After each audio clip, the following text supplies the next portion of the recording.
చిత్తూరు జిల్లా గంగాధర్ నెల్లూరు నియోజకవర్గం టీడీపీ అభ్యర్థి డాక్టర్ విఎం థామస్ కి రోడ్డు ప్రమాదం జరిగింది. నిన్న వెదురుకుప్పం మండలం తిరుమలయ్య గారి పల్లి పంచాయతీలో ఎన్నికల ప్రచారం ముగించుకుని రాత్రి 12 గంటలకు చెన్నై వెళ్లారు. మార్గమధ్యంలో ఉదయం 2:30 సమయంలో గుర్తు తెలియని వ్యక్తులు ఒక లారీలో కిలోమీటర్ మేర థామస్ కార్ వెంబడించారు. టీడీపీ అభ్యర్థి ప్రయాణిస్తున్న కార్ను ఓవర్టేక్ చేసి సడన్ గా లారీని థామస్ కార్ ముందు నిలిపారు. దీంతో కార్ డ్రైవర్ అప్రమత్తమై పక్కకు తిప్పడంతో డివైడర్ను ఢీకొంది. ఈ ఘటనలో స్వల్ప గాయాలతో డాక్టర్ థామస్ ప్రాణాపాయం నుంచి బయటపడ్డారు. ఇక ప్రస్తుతం చెన్నై హాస్పిటల్లో చికిత్స పొందుతున్నారు.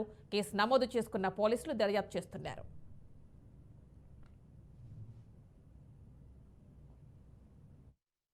చీపర్పూల్లో మీటింగ్ ఉంది.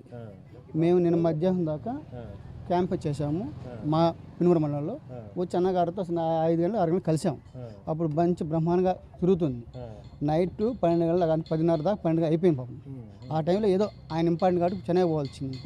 మార్గ మధ్యలో అంటే ఆ టైం కూడా వెయిట్ చేసి ఫాలో చేశారు. అంటే ఇప్పుడు ఇప్పుడు 12-11 తర్వాత ఎట్లా ఉందంటే సాఫీ రోడ్డు ఉంటాయి, ఖాళీగా ఉంటాయి. అట్లా రోడ్డు ఉంటాయి, ట్రాఫిక్ కంట్రోల్ తక్కువ ఉంటుంది.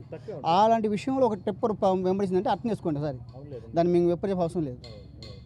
ఇది ప్రజల దృష్టికి వెళ్తే ఇంకా ఎటువంటి వాళ్ళ కుట్రలో బాగోని ఖచ్చితంగా ఇది ఖండిస్తున్నాం మేము.